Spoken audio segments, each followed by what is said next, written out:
मेरे पिताजी की आखिरी बातें आज भी मेरे कानों में गूंजती हैं। वो अस्पताल के बिस्तर पर लेटे हुए थे, कमजोर सांसें, लेकिन आवाज में अभी भी वही शक्ति थी।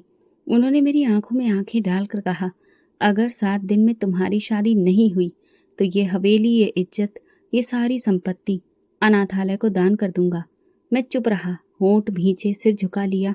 बचपन से जानता था पिताजी की बातें पत्थर की लकीर होती हैं, लेकिन ये फैसला मुझे किसी ऐसी बेड़ी में बांध रहा था जिसकी चाबी मेरे पास थी ही नहीं। बाहर निकलकर मैंने सिगरेट जलाई और मोबाइल निकाला।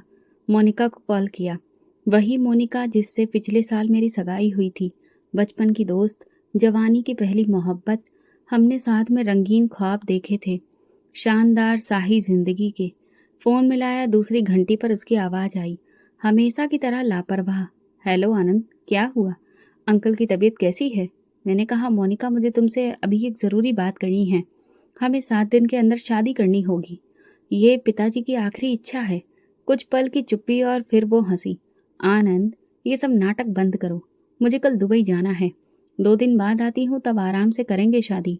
और रही बात जायदाद की, सब कुछ तो तुम्हारा ही है। मैंने सख्त लहजे में कहा, ये कोई मजाक नहीं है। अगर 7 दिन में शादी नहीं हुई तो सब कुछ खत्म हो जाएगा। वो बोली, तो किसी और से कर लो शादी, दिखावे की ही सही। मुझे तमाशों से नफरत है। कॉल कट हो गई। मैंने फोन देखा और लंबी सांस ली। वो सब जानती थी, फिर भी उसने मना कर दिया। शायद उसे लगा मैं मजाक कर रहा हूँ, या शायद उसे यकीन था कि मैं उसके बिना कुछ नहीं करूँगा। लेकिन मैं कर सकता था, और मैंने कर दिखाया। उसी शाम मैंने वकील से सलाह ली, शादी का पंजीकरण कराया, एक शर्त के साथ, सिर्फ 7 दिन की शादी। उसके बाद वो जो चाहे कर सकती थी। तलाक, अलग होना, कुछ भी। मकसद सिर्फ एक था, पिताजी की आखिरी इच्छा पूरी करना। अब समस्या थी लड़की की। कौन ऐसी शर्त पर शादी के लिए तैयार होता? मैंने एक एजेंसी से संपर्क किया जो रजामंदी के आधार पर कानूनी विवाह करवाते थे। अगली सुबह मैंने खुद अपनी शेरवानी पसंद की।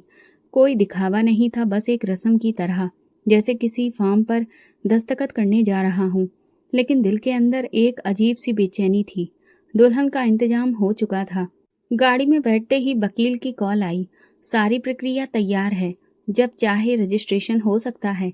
मैंने कहा, ठीक है, मैं आ रहा हूँ। शादी किसी मंदिर में नहीं, मेरी मर्जी से एक पुराने धर्मशाला में रखी गई। कम रोशनी, 2 गवाह, पंडित जी और वो रूही। मैंने पहली बार उसे देखा, लाल साधारण लहंगे में, सादा लिबास, न हाथ में मेहंदी, न आंखों में खुशी। लेकिन फिर भी उसके बैठने के अंदाज में एक ठहराव था, जैसे सब कुछ हार कर भी खुद से नहीं हारी हो। पंडित जी मंत्र पढ़ने शुरू कर दिए। पंडित ने मांग भरने को कहा। मैंने हाथ बढ़ाया, लेकिन वो थोड़ा रुकी, फिर मेरी तरफ घूमी। मंगलसूत्र पहनाया, फेरे हुए, विवाह संपन्न हुआ। सब कुछ इतनी खामोशी से हुआ जैसे हम दोनों किसी जनाजे में शामिल हो रहे हों, शादी में नहीं। शादी के तुरंत बाद मैंने अस्पताल फोन किया। रूही की छोटी बहन पूजा का इलाज शुरू करवाना था। मैं वादा करके मुकरने वालों में से नहीं था। डॉक्टर से बात की। बच्ची का नाम पूजा है, फाइल तैयार रखें, आज ही भर्ती करवा रहा हूँ। उधर नौकरानी ने रूही को हवेली के गेस्ट रूम में पहुंचाया। असल मकान में मेरी रिहाइश थी, लेकिन मैंने उसे जानबूझकर अलग हिस्सा दिया, क्योंकि जैसा मैंने कहा था, ये शादी सिर्फ दिखावे की थी। दोपहर को नौकरानी ने आकर बताया, साहब वो खाना नहीं खा रही, बस चुपचाप बैठी गीता पढ़ रही हैं। मैंने कहा, जाने दो, जिद करने की इजाजत है उसे। 7 दिन में सीख जाएगी यहाँ के उसूल। रात में अपने कमरे में था, कागजात में उलझा हुआ, पर दिमाग बार बार उसी की तरफ जा रहा था। मैंने नोट किया, उसके पिता का कोई जिक्र नहीं था, माँ भी नहीं, बस एक छोटी बहन जो अस्पताल में जिंदगी और मौत की जंग लड़ रही थी। ये लड़की किस नरक से गुजर कर आई है। पर मैंने खुद को याद दिलाया, ये बस एक सौदा है आनंद। ना तुम्हें उसकी जिंदगी से मतलब होना चाहिए, ना उसे तुम्हारी। अगली सुबह नाश्ते की मेज पर एक चिट रखी थी, रूही की लिखी हुई। मैंने आज गीता का पाठ पूरा किया। प्रार्थना की है कि ये विवाह सिर्फ दिखावा ना हो। भगवान साक्षी है, मैंने अपने मन से इसे स्वीकार किया है। मैं हैरान रह गया। ये चिट बता रही थी कि वो इस विवाह को केवल रस्म नहीं, धर्म समझ रही थी। मैंने वो चिट अपनी जेब में रख ली, ना जाने क्यों। तीसरे दिन मैंने अस्पताल जाकर पूजा से मुलाकात की। वो कमजोर थी, लेकिन मुस्कुरा रही थी। जब मैंने कहा, तुम्हारी दीदी बहुत बहादुर है, उसने बस इतना पूछा, आप मेरे जीजा जी हैं? मैंने हंसकर कहा। कुछ दिन के लिए। रात को मैं गैलरी में निकला। उसके कमरे की खिड़की से रोशनी आ रही थी। मन किया जाकर देखूं वो क्या कर रही है, लेकिन फिर खुद को रोक लिया। काफी दिन बीत चुके थे। वो खामोशी से अपने कमरे में रहती थी और मैं अपने काम में उलझा रहता। हम एक ही छत के नीचे थे, लेकिन फिर भी एक दूसरे से अनजान। तीसरे दिन नौकरानी ने बताया, मैडम जी रोज सुबह जल्दी उठ जाती हैं, पूजा करती हैं, कुछ भी मांगती नहीं, बस भगवान का धन्यवाद करती हैं। मैंने अखबार पर नजर टिकाई, लेकिन मन उसी वाक्य में अटक गया। बस धन्यवाद करती हैं। जिस लड़की ने अपनी जिंदगी का सौदा अपनी बहन के इलाज के लिए किया, जिसे मैंने सिर्फ अपनी सुविधा के लिए चुना, वो भगवान का धन्यवाद कर रही थी। ये बात मेरे सिद्धांतों में कहीं फिट नहीं हो रही थी। उसी शाम ऑफिस से जल्दी घर आ गया। बाहर बारिश हो रही थी। मन में अजीब सी बेचैनी थी। कहीं कुछ बदल रहा था, या शायद मैं खुद बदल रहा था। मैंने दरवाजा खोला। वो पहले से खुला था। मैं दबे पांव अंदर गया। कदम वहीं थम गए। वो पूजा में लीन थी। पूरा ध्यान भगवान की भक्ति में था। कोई आवाज नहीं थी, सिर्फ उसकी अंतरात्मा की गूंज। उसने आंखें बंद की हुई थीं, हाथ प्रार्थना के लिए जुड़े थे। मैंने पहली बार उसका चेहरा ठीक से देखा। सीधा साधा, बिना किसी बनावटीपन के, चांद जैसा नहीं, क्योंकि चांद पर दाग होता है। उसके चेहरे पर कोई दाग नहीं था, बस शांति थी। मैं कुछ पल यूं ही खड़ा रहा, फिर खुद ब खुद कदम पीछे हो गए, जैसे किसी पवित्र पल में दखल देना गलत हो। और फिर अनजाने ही मेरे होठों पर एक मुस्कान आ गई। अगले दिन शाम को बिजली चली गई। जनरेटर भी खराब था। नौकर चाकर हाथ पैर मारने लगे।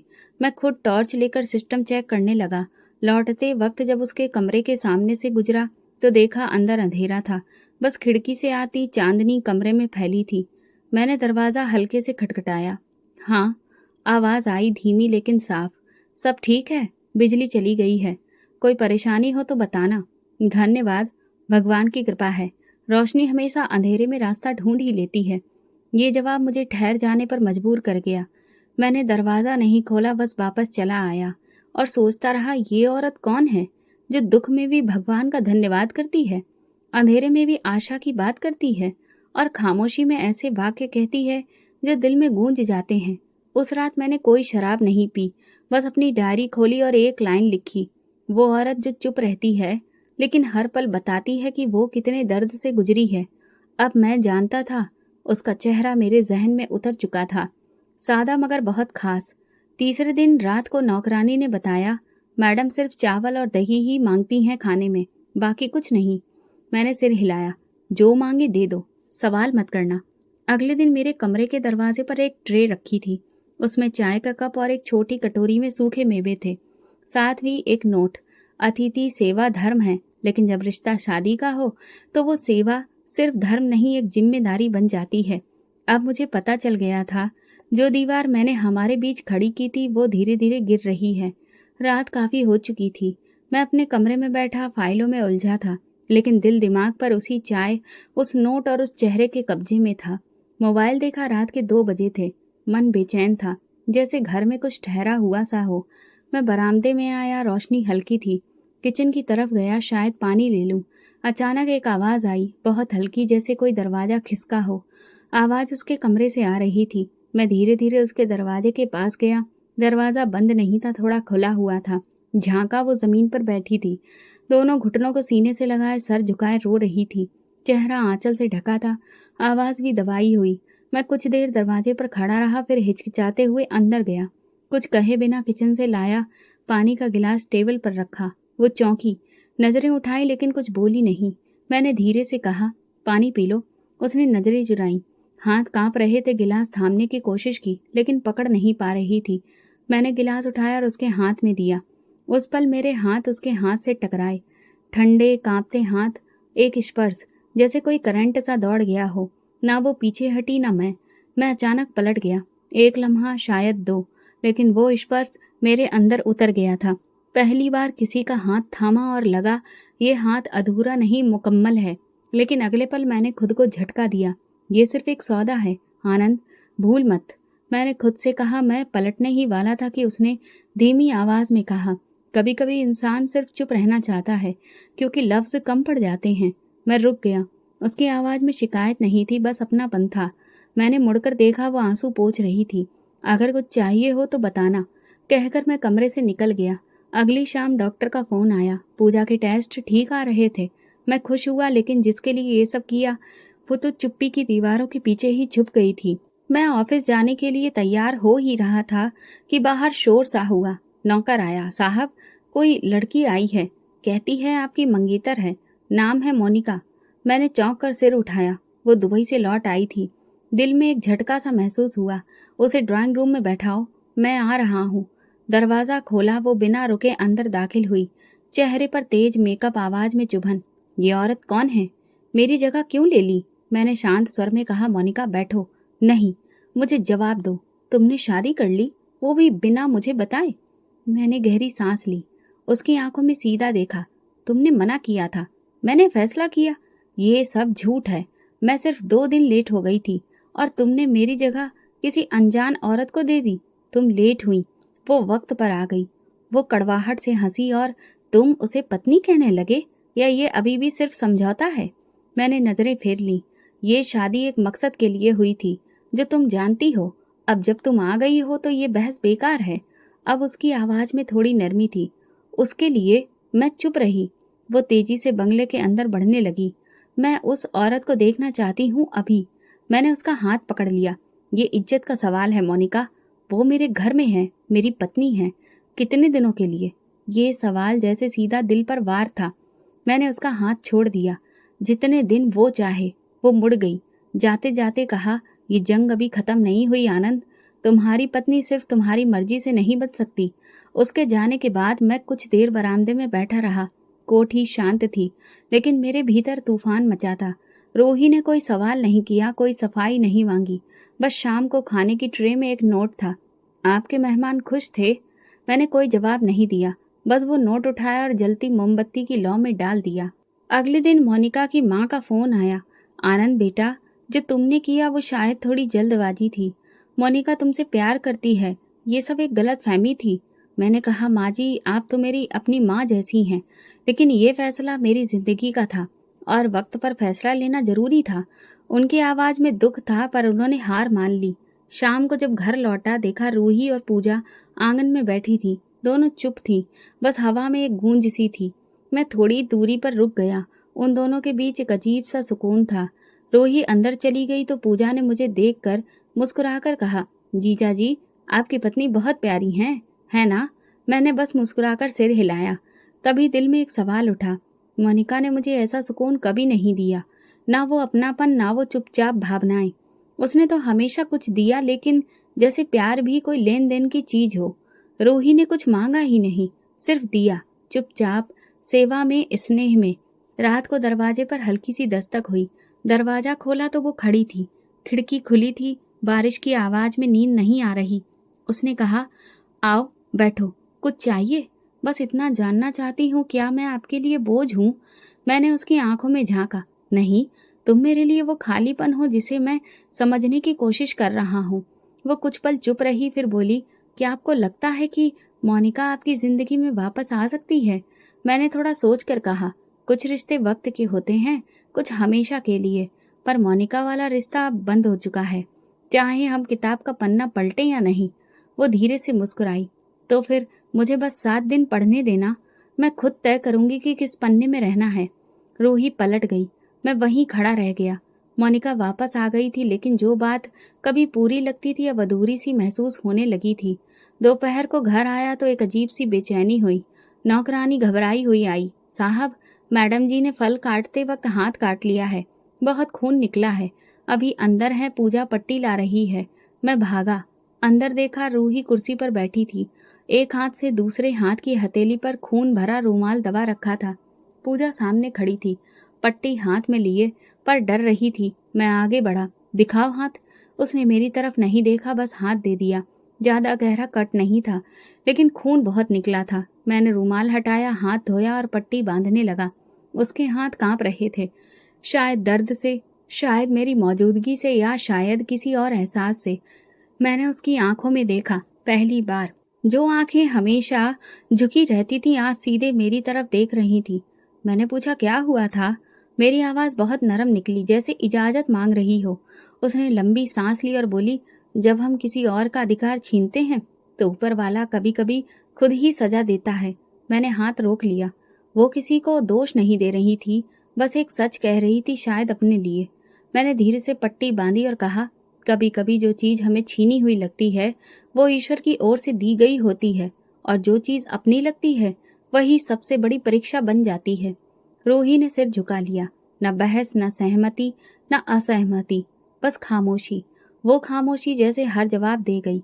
अगले दिन ऑफिस से लौटते वक्त देखा, पूजा और रूही दरवाजे पर बैठी थी।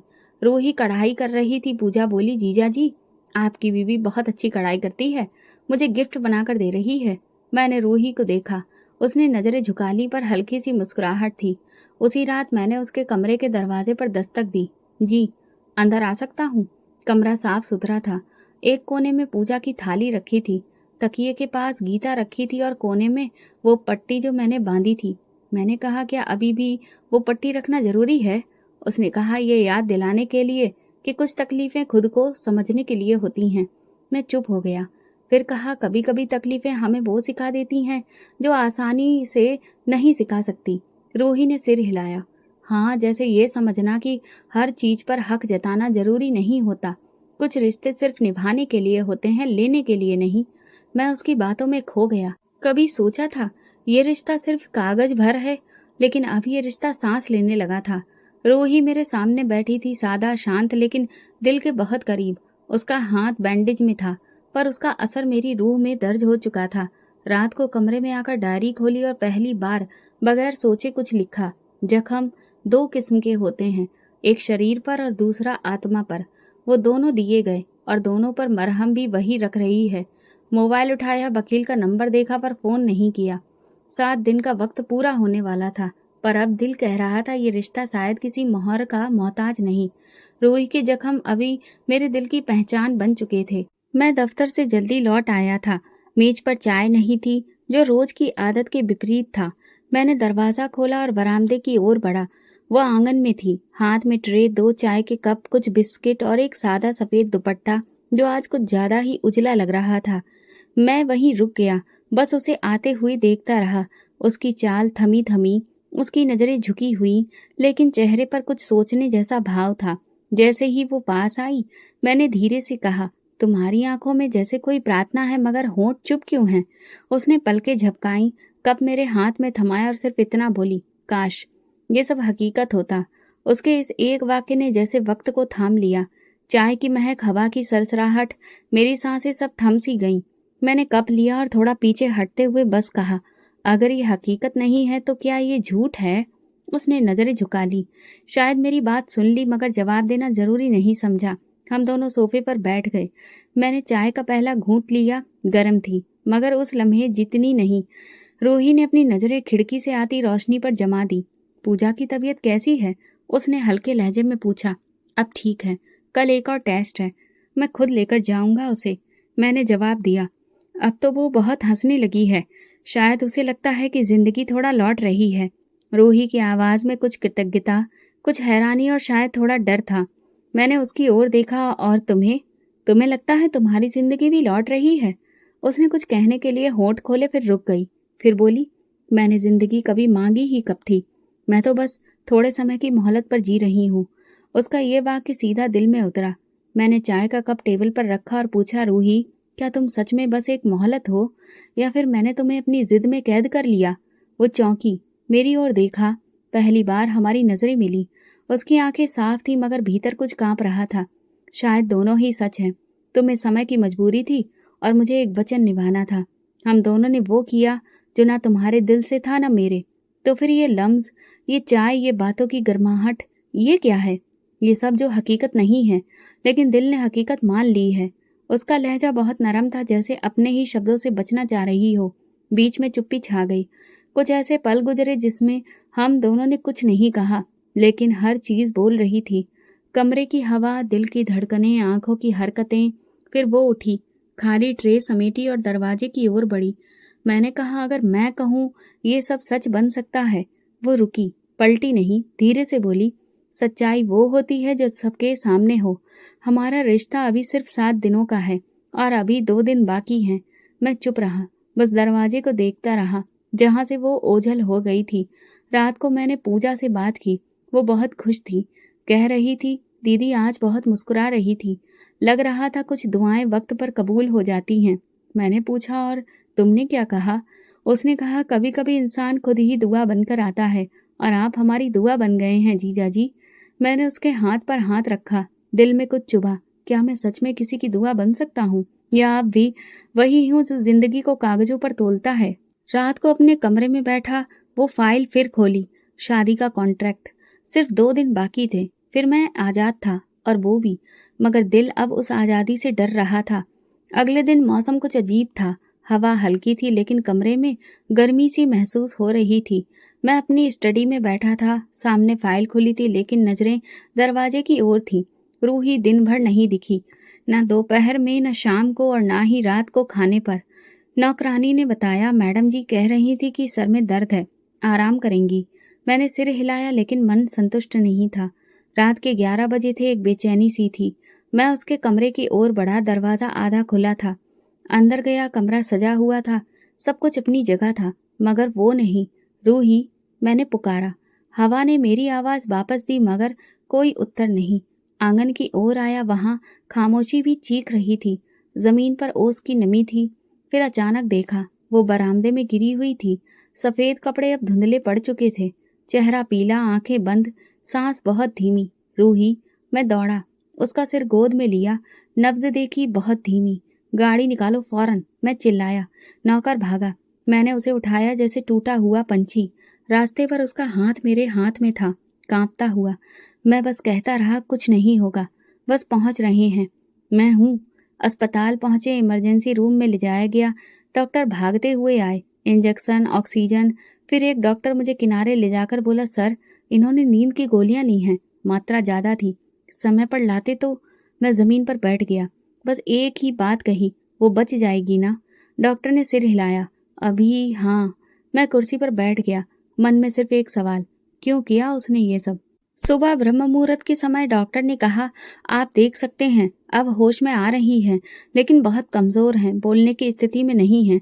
मैं कमरे में गया। वो बेसुध लेटी थी। धीरे धीरे उसकी आंखें खुल रही थी। मैं पास जाकर बैठ गया और उसका हाथ थाम लिया जो अभी भी ठंडा था।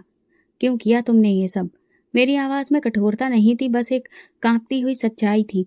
वो कुछ नहीं बोली, सिर्फ आंखें बंद कर ली जैसे अब कुछ कहने की ताकत बची ही ना हो। घर लौटकर मैं सीधा उसके कमरे में गया।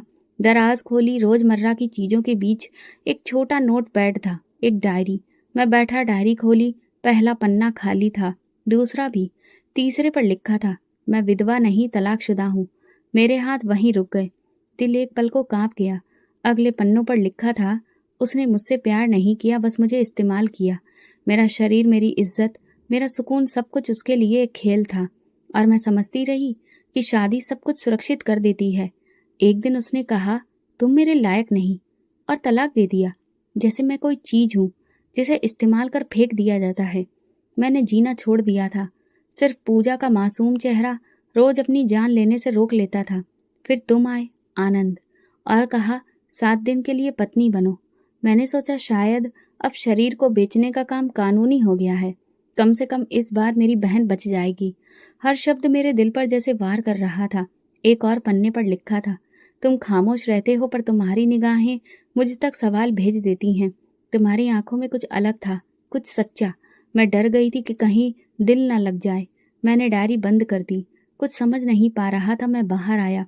लॉन में बैठा, सिर दोनों हाथों में छुपा लिया। जिसे मैंने सौदा समझा वो तो खुद अपनी जिंदगी की लड़ाई लड़ रही थी। फोन निकाला, वकील का नंबर डायल किया, फिर काट दिया। ये वक्त कानून का नहीं था, ये वक्त दिल का था, सच्चाई का। अस्पताल लौटा, सीधा उसके पास गया। वो जाग रही थी। चेहरा पीला था मगर आंखों में होश था। मैंने कहा मुझे तुमसे माफी नहीं चाहिए, बस इतना चाहता हूँ कि तुम जियो अपनी मर्जी से, अपनी इज्जत के साथ।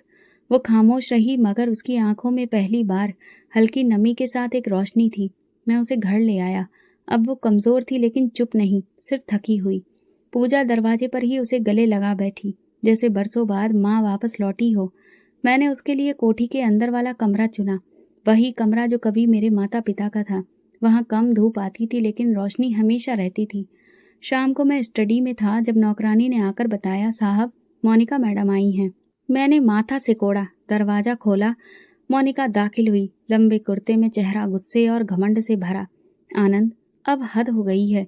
मैं तुम्हारी चुप्पी और तुम्हारे फैसलों से तंग आ गई हूँ। वो औरत अब तक इस घर में क्यों है? मैं उठ खड़ा हुआ। आवाज़ धीमी थी मगर शब्दों में दृढ़ता थी। जिस औरत को तुम तलाकशुदा कह रही हो, उसने मेरे पिता की आखिरी इच्छा पूरी की है। तुमने उस वक्त आने से इनकार किया था, जबकि उसने शर्त पर ही सही हाँ कहा। शर्त? मोनिका चिल्लाई। क्या ये कोई विवाह है? न प्रेम न रिश्ता, बस एक समझौता। मैं पहली बार जोर से बोला। हाँ, शादी समझौता थी, लेकिन उसने मुझे वो सिखा दिया जो तुम कभी नहीं सिखा पाई। उसने मुझे वो सच्चाई दिखाई जिससे मैं भागता रहा। मोनिका की आंखों में आंसू थे मगर वो रुकी रही। तो तुम उसे अपनाने वाले हो? मोनिका ने कहा। मैंने कहा नहीं, मैंने उसे अपनाया नहीं, वो अब मेरे अस्तित्व का हिस्सा बन चुकी है। तुम मेरे साथ ऐसा नहीं कर सकते।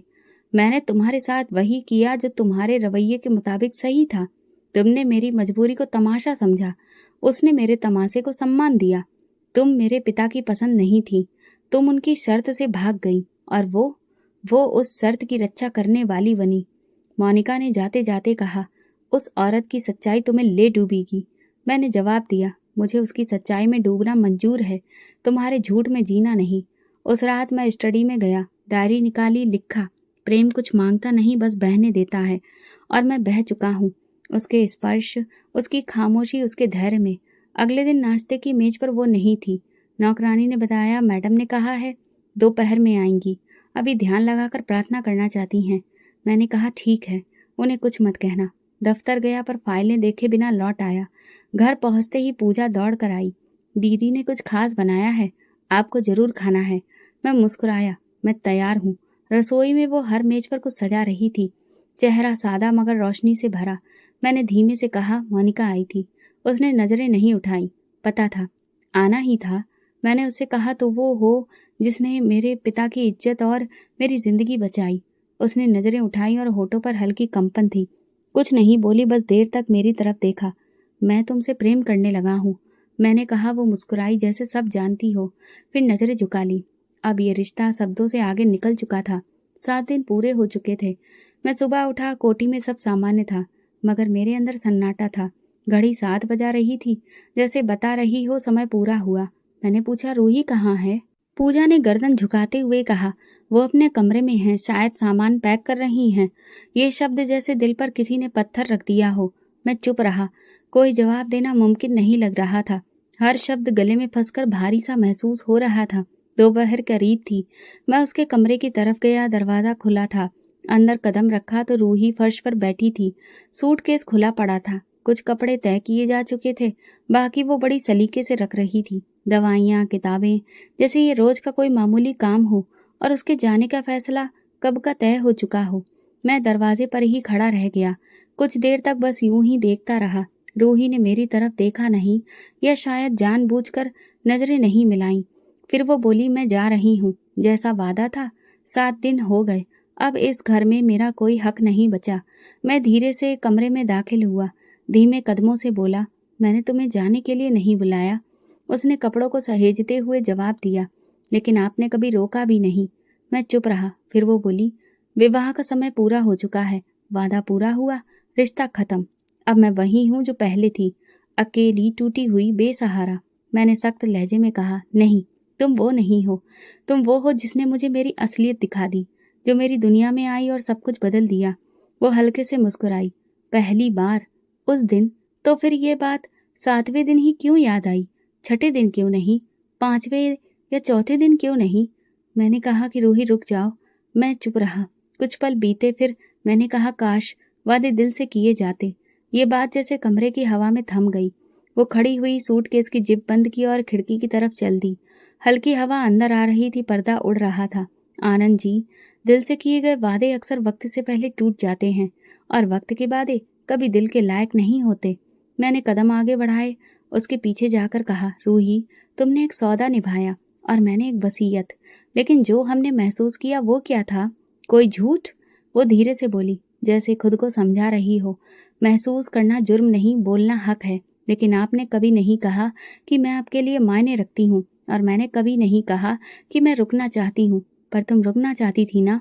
मैंने पहली बार उससे सवाल किया। वो पलटी, उसकी आंखों में नमी थी, होंठ कांप रहे थे। हाँ, पर खुद से नहीं कह सकी, क्योंकि मैंने वादा किया था, और वादा निभाने वालों के लिए खुद से ज्यादा वो वादा अहम होता है। उस पल मैंने चाहा कि सब कुछ रोक दूं, वक्त, फासले, रस्में, लेकिन मैं चुप रहा। न जाने क्यों। वो सूटकेस के साथ बाहर निकली। पूजा दरवाजे पर खड़ी थी। उसने दौड़कर रूही को गले लगा लिया। आप कहाँ जा रही हैं? पूजा ने पूछा। रूही ने उसके सिर पर हाथ रखा और मुस्कुराकर बोली, कहीं नहीं, बस एक वादा पूरा करने जा रही हूँ, लेकिन तेरे दिल में हमेशा रहूंगी।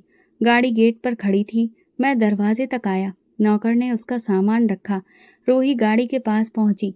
मैंने आखिरी बार पुकारा, रूही। वो रुक गई, मगर पलटी नहीं। अगर जा रही हो तो अपने लिए जाओ, मेरे वादे को निभाने के लिए नहीं। वो कुछ देर रुकी, फिर धीरे धीरे गाड़ी में बैठ गई। दरवाजा बंद हुआ, गाड़ी चल दी। मैं वहीं दरवाजे पर खड़ा रहा जब तक गाड़ी नजरों से ओझल नहीं हो गई। रूही जा चुकी थी। वो 7 दिन जो कभी बोझ लगते थे, अब अधूरेपन की तरह लग रहे थे। मैं दरवाजे पर ही बैठ गया, दीवार से टिक कर। खुद से कहा, जिस औरत को मैं सौदा समझ बैठा, उसने मुझे मेरी कीमत का एहसास करा दिया। शाम ढल रही थी, धूप कम हो रही थी। मैं अकेला था, लेकिन पहली बार मेरी खामोशी में किसी की आवाज गूंज रही थी। रात भर नींद नहीं आई। सुबह हुई तो आंखें भारी थी, लेकिन दिल में एक फैसला था।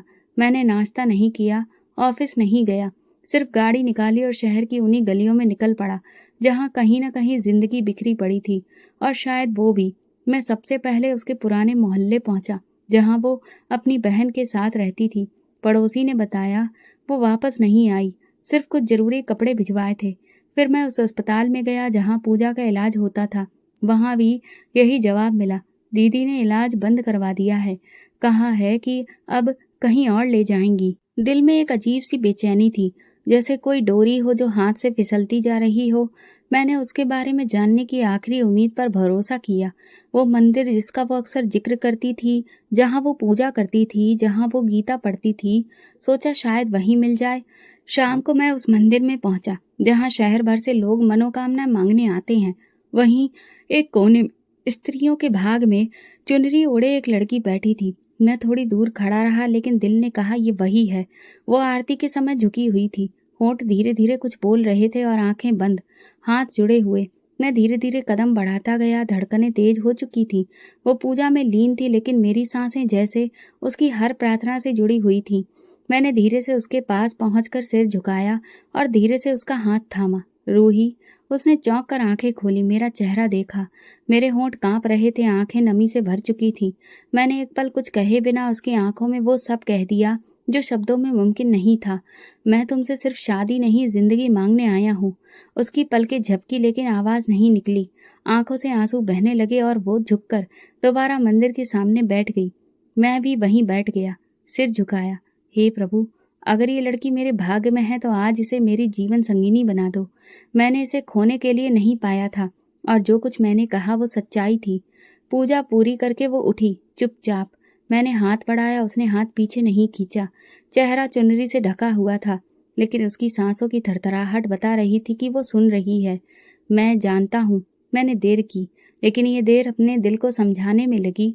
तुम तो पहले दिन से मेरी सच्चाई बन चुकी थी। मैंने सिर्फ मानने में वक्त लिया।